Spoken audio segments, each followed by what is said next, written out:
moi je suis gérant de la société DronePix. On est en collaboration avec la société SkyManded qui fait à peu près qui a le même secteur d'activité que nous. On est spécialisé en capture de données en aérien et en processing.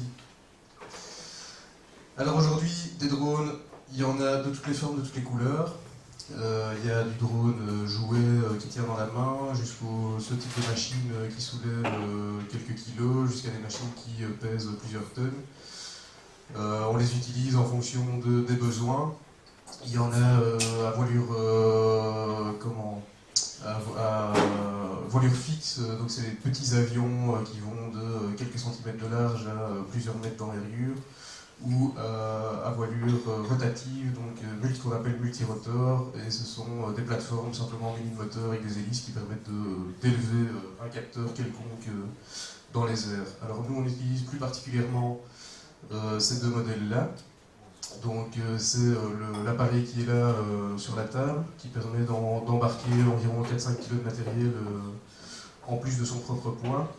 Et c'est un appareil qui permet une maniabilité assez importante, qui a des fonctions d'autopilotage, au GPS, etc. Et l'appareil à côté, c'est un avion tout ce qui est plus traditionnel, avec un capteur embarqué qui permet de couvrir des surfaces assez importantes, vu qu'on a l'avantage de la portance des ailes qui permet une autonomie assez longue.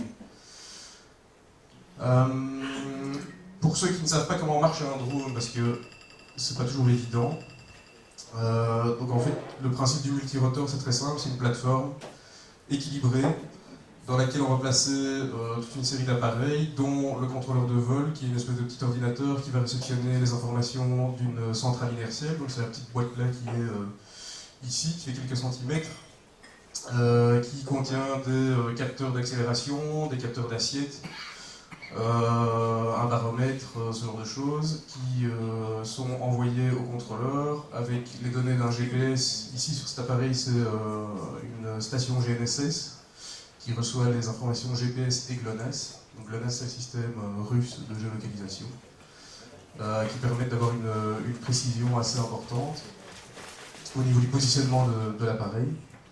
Alors tous ces capteurs embarqués vont être reliés au cerveau central, ici, qui fait aussi quelques centimètres, qui permet de traiter l'information et répercuter ça sur l'action des moteurs qui va stabiliser la machine ou induire un mouvement selon les commandes qu'on lui donne. On va pouvoir connecter à ce système une transmission duplex, donc qui va dans les deux sens, donc c'est des informations envoyées et reçues, avec un petit boîtier ici qui est embarqué dans la machine, un boîtier ici qui est au sol relié à soit une tablette ou un PC, qui permet de programmer un vol et d'effectuer un vol automatisé complètement autonome. Donc on lance la machine, on lance le vol se fait complètement de manière autonome, la machine vient se reposer, et la précision est de l'ordre du mètre par rapport à la route déterminée.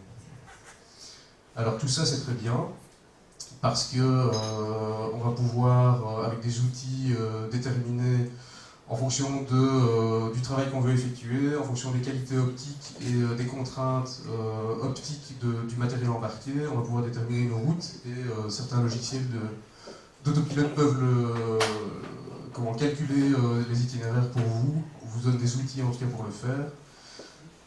Et on peut visualiser les routes comme ça en 3D dans un logiciel sur fond de carte Google, ce qui permet de vraiment prévoir de manière assez précise ce qui va se passer en vol, et éviter les surprises, genre ligne haute tension, poteau, arbre, ce genre de choses, parce que ça paraît bête, mais c'est vite arrivé.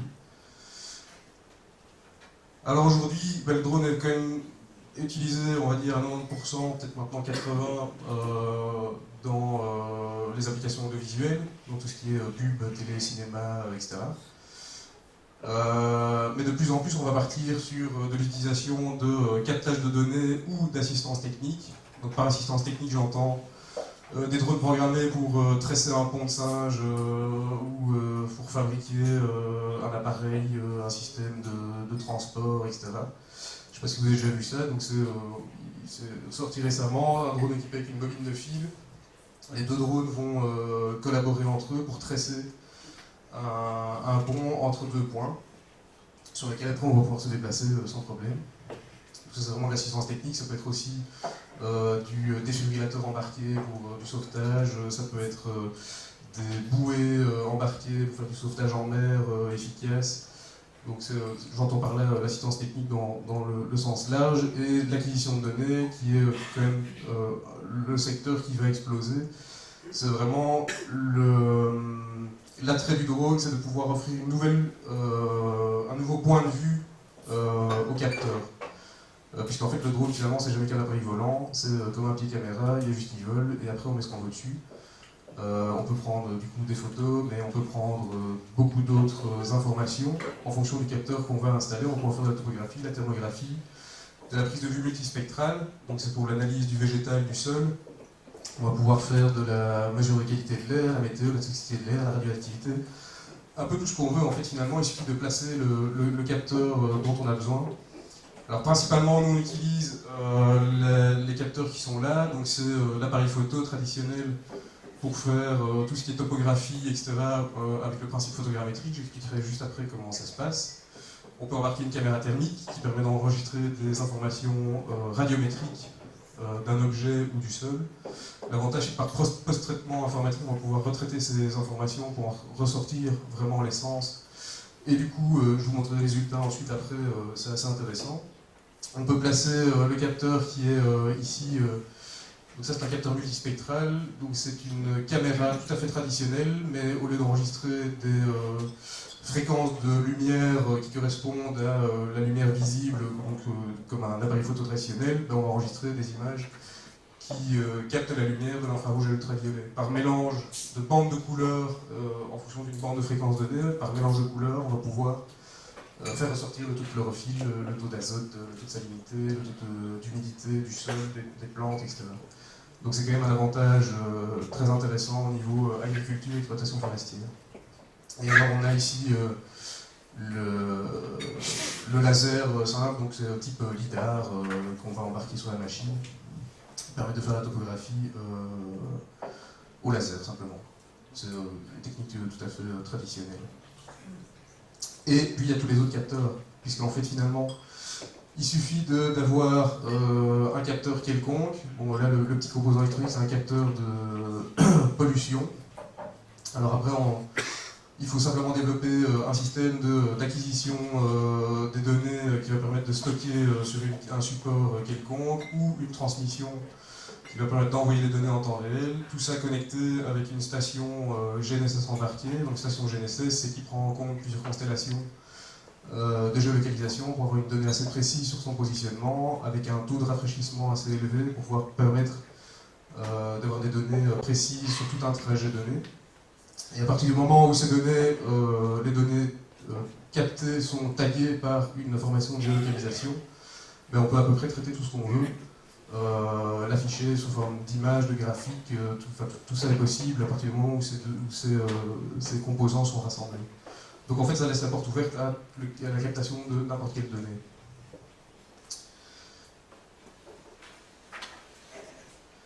Alors en thermographie, l'avantage c'est qu'avec des systèmes très légers, puisque ici ce système-là, on met environ un quart d'heure à mettre en place, ça prend en fait beaucoup plus de temps, tout ce qui est planification du vol, etc.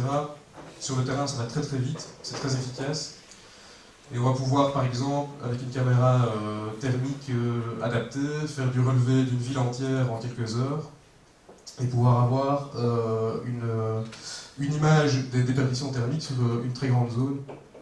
Après, on va pouvoir traiter ces informations pour leur donner une troisième dimension, et pouvoir plaquer soit les clichés sur des modèles existants, soit recréer des modèles à partir des clichés. Je vous montrerai juste après.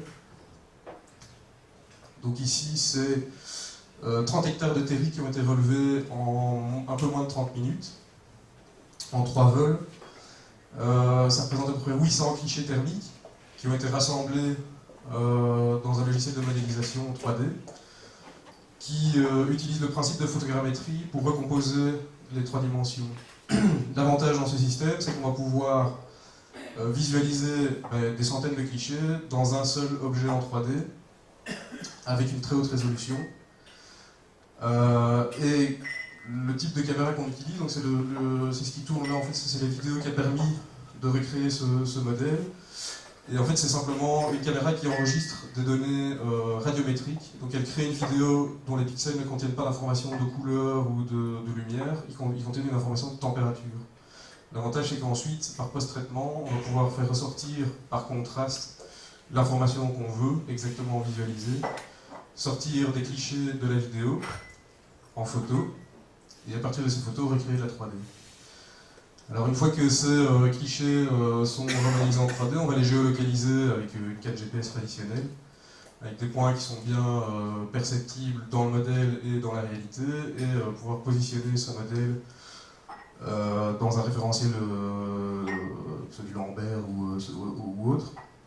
Et du coup, on va pouvoir superposer tous ces modèles. Donc on va faire le même procédé avec des photos, le même procédé avec une mesure multispectrale, l'ensemble géolocalisé, le tout va se superposer à travers des interfaces d'utilisation qui permettent de visualiser toutes ces couches et du coup de faire du croisement de données. Alors, donc ça c'est le type de résolution qu'on obtient avec une image, des images radiométriques qui ont été prises à une centaine de mètres d'altitude. Et vous voyez que grâce maintenant aux caméras qui sont de plus en plus performantes, on peut très facilement, en zoomant sur une zone, aller déterminer des zones de déperdition. Là, clairement, ça ressemble à une cheminée, des zones de déperdition dans le fait du toit, dans des murs mitoyens, des cloisons mal isolées, des toitures non hermétiques. On va pouvoir vraiment aller déterminer ces zones assez précisément. Le tout étant géolocalisé, ça devient très simple, on fait un clic droit, on demande d'afficher les coordonnées, on rentre ça dans un GPS, on va sur le terrain et en quelques minutes on retrouve la zone en question. Alors évidemment, ça peut s'exploiter aussi sur les détections de points résistifs sur des lignes électriques, ce genre de choses. Ou la recherche d'humains ou de bétail, de gibier. Alors l'avantage c'est qu'on peut en très peu de temps faire un relevé complet d'une zone forestière et compter, si on fait ça à une période suffisamment froide, on va pouvoir compter très facilement le bétail contenu dans cette zone-là, puisqu'ils vont ressortir comme le point qu'on voit là qui s'allume comme une lampe, et c'est en fait un cheval. C'est très simple. L'avantage c'est qu'on va pouvoir compter, les localiser, et on peut de la même manière faire de la recherche en cas de disparition, etc., de fuite ou que sais-je. C'est un moyen assez efficace de retrouver l'animal ou la personne. Donc ça, typiquement, c'est une image qu'on va découvrir après un relevé multispectral. Donc là, c'est un relevé d'une zone de plusieurs kilomètres. Donc la caméra a enregistré les informations de l'infrarouge et l'ultraviolet par traitement informatique. Comme j'expliquais, on va pouvoir faire ressortir ici, dans ce cas-là, le taux de salinité du sol. L'avantage de nouveau, c'est qu'en un seul cliché, on visualise de très grandes zones avec une précision quand même assez intéressante. Alors ça permet évidemment, ça donne des perspectives au niveau écologique, et Dieu sait qu'on en parle maintenant, et économique, et Dieu sait qu'on en parle maintenant. L'avantage, c'est qu'on va pouvoir en très peu de temps faire un relevé d'une zone agricole et déterminer le taux d'engraissage d'un sol, et du coup déterminer s'il faut le réengraisser ou pas. Alors l'avantage, c'est que c'est est double, puisque c'est une économie pour l'exploitant qui ne va pas déverser, qui ne va pas devoir débourser pour engraisser son champ, et écologique, puisque c'est des tonnes d'engrais qui ne seront pas déversées pour rien.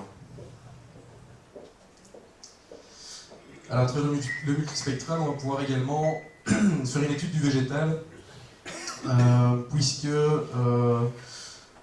chaque essence a son contraste de couleur qui va varier en fonction de l'essence. Et du coup, on va pouvoir déterminer, il y a des arbres plus clairs, des arbres plus rouges, des arbres plus rouge foncé, rouge plus clair, etc. Et en fonction de ce référencement de couleurs par rapport à la réalité du sol, on va pouvoir déterminer très facilement le nombre d'arbres de tel type qui sont dans une forêt ou de tel type. Pour une même essence, un arbre, une couleur qui sera plus sombre, plus claire, on va pouvoir déterminer aussi si l'arbre est en stress, malade ou est sur le point de crever, quoi. Ce qui fait qu'au niveau exploitation forestière et du végétal en général, c'est quand même un atout assez important. Toujours, toutes ces informations sont toujours géolocalisées en permanence. Donc l'avantage, c'est que vous allez faire un relevé maintenant, un relevé dans un mois, un relevé dans 6 mois. Ces clichés vont se superposer les uns aux autres, vous allez pouvoir les comparer, voir l'évolution, vous allez pouvoir les comparer avec un relevé thermique, avec un relevé topographique, et de nouveau, toutes ces informations vont être superposées. C'est le croisement de données qui donne toute la force évidemment de ce procédé. C'est qu'on ne se limite pas à une seule donnée pour déterminer une cause ou un effet d'une situation. C'est vraiment le croisement qui va permettre de pouvoir déterminer tout ça. Il y a la topographie évidemment, et pour la topographie on utilise la photogrammétrie. Donc, je ne sais pas si vous savez ce que c'est la photogrammétrie, c'est utiliser des clichés 2D pour recréer de la 3D virtuellement. Alors comment ça se passe? Au départ, la photogrammétrie, ça découle de la stéréoscopie. Et donc le principe, c'est prendre deux clichés d'une même zone, mais légèrement décalés. Après, on va soumettre ces clichés à travers une lunette à chaque œil. C'est une lunette en fait, qui sépare la vision gauche de la vision droite. Donc une photo est envoyée vers l'œil gauche, une photo est envoyée vers l'œil droit. Et c'est de cette manière-là qu'on va pouvoir visualiser une pseudo 3D. Alors après, on va utiliser des petits outils comme ceux-là ici en dessous, qui vont permettre de calibrer, de donner une référence d'échelle au cliché et pouvoir mesurer ensuite le reste du cliché. Alors nous, ce qu'on va faire, c'est exactement la même chose, sauf qu'on va utiliser un ordinateur qui va permettre de faire ça de manière très rapide et très puissante. Alors pour commencer, ce qu'on va faire, c'est placer des cibles au sol, qui vont permettre par la suite de caler ce modèle dans un système de référentiel connu. Ça, c'est une chose. Ensuite, on va programmer un vol. Typiquement, les vols pour la photogrammétrie sont des vols de ce type-là par couloir. Alors, on fait du recoupement, de l'overlap entre les clichés. C'est-à-dire qu'on fait en sorte qu'il y a un couloir, on connaît en fonction de l'altitude, de l'optique qu'on utilise, de l'appareil photo qu'on utilise, ou de la caméra, ou de quel que soit le capteur. On connaît la couverture qu'on a au sol. On fait en sorte que cette couverture se recoupe sur plusieurs clichés. Donc, c'est-à-dire qu'en fait, un point qui est au sol, donc imaginons un point qui est ici, va être sur toute une série de clichés aux alentours. On essaie de faire en sorte qu'un point au sol soit au moins 9 clichés. Ce qui fait que le décalage d'angle pour ce point-là, le décalage d'angle de vue, va permettre au logiciel d'étudier le déplacement relatif des pixels les uns par rapport aux autres et à travers tous les clichés. Et donc c'est le principe ici, on va contourner un objet, donc là en l'occurrence c'est un objet, on va le contourner. Les photos vont représenter un point de l'objet sur plusieurs clichés. Le logiciel va l'analyser, il va voir le déplacement relatif de chaque pixel l'un par rapport à l'autre sur l'ensemble des clichés, il va pouvoir déterminer l'élévation de ce pixel. À partir de là, il va pouvoir redessiner un modèle relatif, donc ça veut dire que le modèle ne sera pas dimensionné. Pour l'ordinateur, c'est un pixel, c'est un pixel, il ne sait pas du tout quelle taille fait ce pixel. Ça, c'est le premier travail de la modélisation. Et après un traitement, on arrive à ce genre de résultat. C'est la visualisation directement dans le logiciel de traitement. C'est une zone de 12 hectares. Et vous allez voir qu'on peut zoomer, on peut se promener dedans de manière assez précise. Une fois que ce modèle est réalisé, il y a des cibles qui ont été placées. On va pouvoir aller pointer ces cibles qui ont été relevées au GPS et rentrer les coordonnées dans le logiciel. À partir de ce moment-là, comme le modèle est calé dans des coordonnées, il contient des informations de mesure, et du coup il va extrapoler ces dimensions à travers tout le modèle, ce qui fait qu'on va pouvoir mesurer surface, distance, volume, angle, assez facilement en quelques clics, de l'ensemble du modèle. On va pouvoir géolocaliser chaque point, donc visuellement on va avoir un détail, on va se dire tiens qu'est-ce que c'est, on va cliquer droit, boum, on sort les coordonnées, on le rentre dans un GPS, sur le talent on retrouve directement ce point-là à quelques centimètres près. Alors l'exploitation des données, ça commence par la visualisation des clichés. Alors ici c'est assez marrant parce que c'est un peu un hasard. C'est un relevé qui a été effectué pour une recherche sur un site archéologique romain. Et en fait on ne regardait pas du tout ça, mais c'est simplement au moment de dérocher les prises de vue qu'on s'est rendu compte que là sur le cliché c'est pas évident de le voir. Et une fois qu'on le rétrécit, je ne sais pas si ça se voit à l'écran, mais vous avez ici, alors en fait même moi j'ai du mal à le voir, Et en fait, il y en a qui voient des têtes de mort déjà.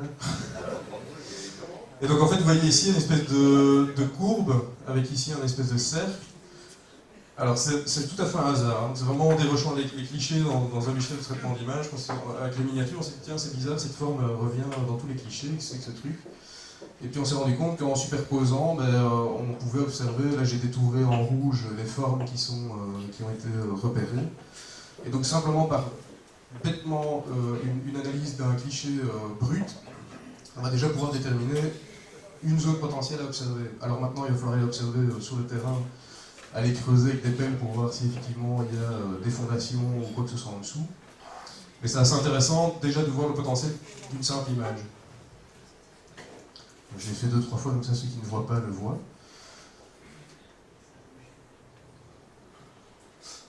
Alors dans l'exploitation des données, on a deux bases, on va reconstituer un raster. Donc en fait le raster c'est un peu le principe photo-merge qu'on a sur nos téléphones. Il va prendre, là je crois qu'il y a 300-400 clichés qui ont été étudiés pour ce rendu-là. Et c'est simplement un aplat. À partir du moment où on a remodélisé en 3D, on va aplatir toute la 3D et la texture qui va avec. Et à partir de ça, on va pouvoir créer une orthophoto.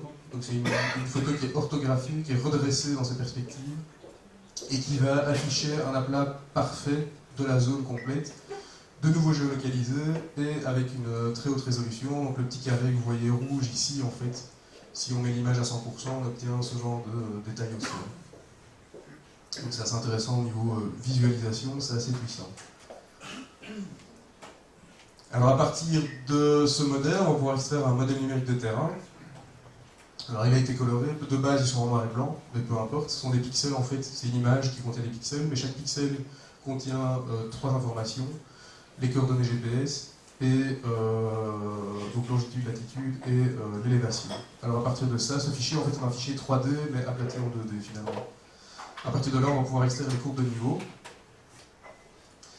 Et comme je vous le disais, tous ces fichiers géolocalisés viennent s'empiler les uns sur les autres dans un système cartographique. Et du coup, on va pouvoir superposer également la prise de vue orthographique aux courbes de niveau, ce qui vous donne une relation entre l'information et la visualisation sur le terrain.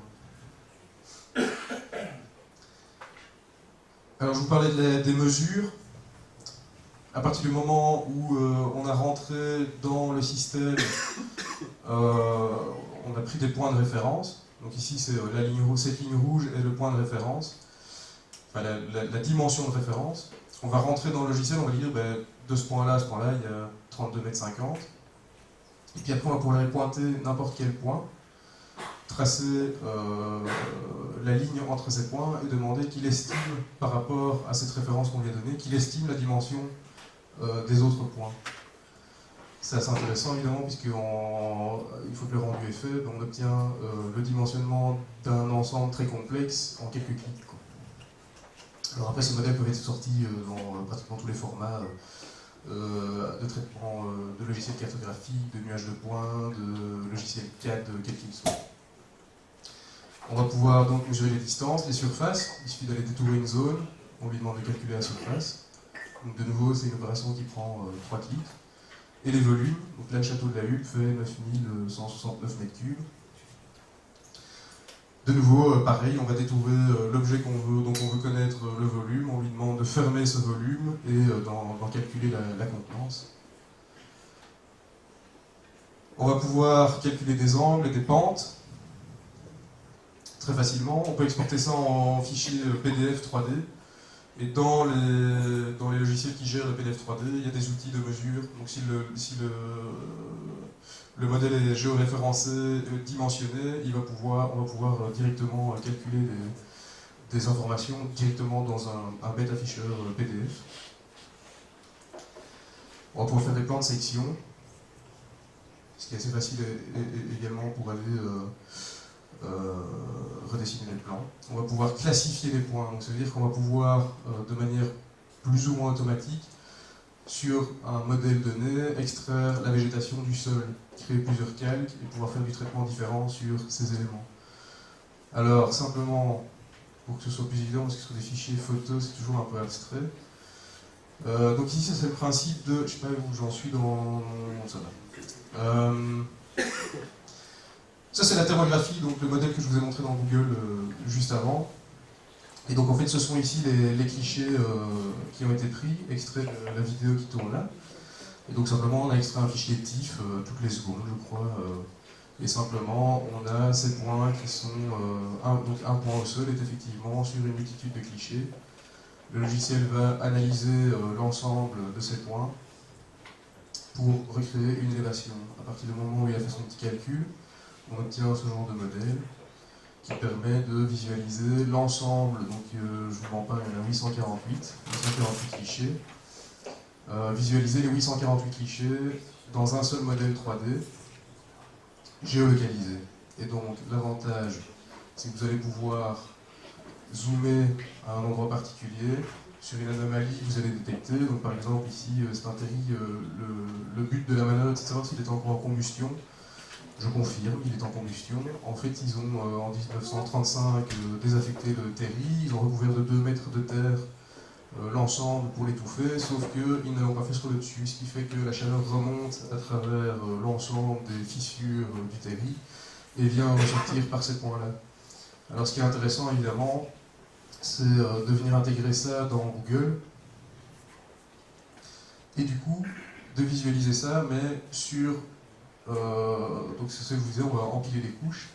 Et donc on a notre relevé thermique ici, avec ce point effectivement qui est là, tout blanc, donc c'est-à-dire que c'est une température élevée. Le point, on peut le taguer, on va en sortir, enfin le pointer, on va en sortir les coordonnées directement pour les rentrer dans un GPS et le retrouver. Et on va pouvoir supprimer la couche thermique et comparer, ben, vous voyez qu'ici au sol, ça correspond à ce point ici, où l'herbe est toute brûlée. Donc ça permet directement d'avoir une relation entre l'information et la réalité, de nouveau en quelques clics. Je vous parlais du PDF 3D, ben voilà, c'est un outil d'exploitation qui est assez efficace. Donc le modèle est exporté en PDF 3D simplement, permet de voyager autour du modèle. Ici c'est le château de la Hulpe en assez haute résolution. L'avantage, c'est qu'on va pouvoir développer toute une série d'outils de mesure. Donc, par exemple, ici, mesurer une distance, voilà, c'est 15 unités du modèle. Bon, après, il faut juste rentrer dans le modèle la référence de dimensionnement pour le PDF et il vous donnera la distance. On peut effectuer des sections, des angles, etc. Donc, ce sont des outils assez puissants. Alors, tout l'intérêt de ceci, évidemment, c'est l'avancement vers de l'exploitation, on va dire durable, dans le sens où ça a un impact quand même assez important sur les possibilités écologiques, économiques, puisque c'est avec quelques outils assez simples, finalement, on arrive à avoir des résultats qui sont quand même assez puissants au niveau de l'exploitation. Alors après, tout le problème, c'est effectivement, parce que j'ai vu un géomètre ou deux dans la salle, le problème évidemment, c'est de venir préciser tout ça. Et c'est tout le problème, c'est de venir replacer ce modèle relatif, puisque c'est l'ordinateur qui l'a calculé sur base des pixels d'une image, et les replacer ça dans un système cartographique et de manière précise. Et c'est tout le problème, évidemment, c'est la correction d'erreurs. Et là, c'est plutôt Joël qui va nous en parler au niveau de la précision des appareils, des mesures et du calage de ce genre de modèle. Voilà.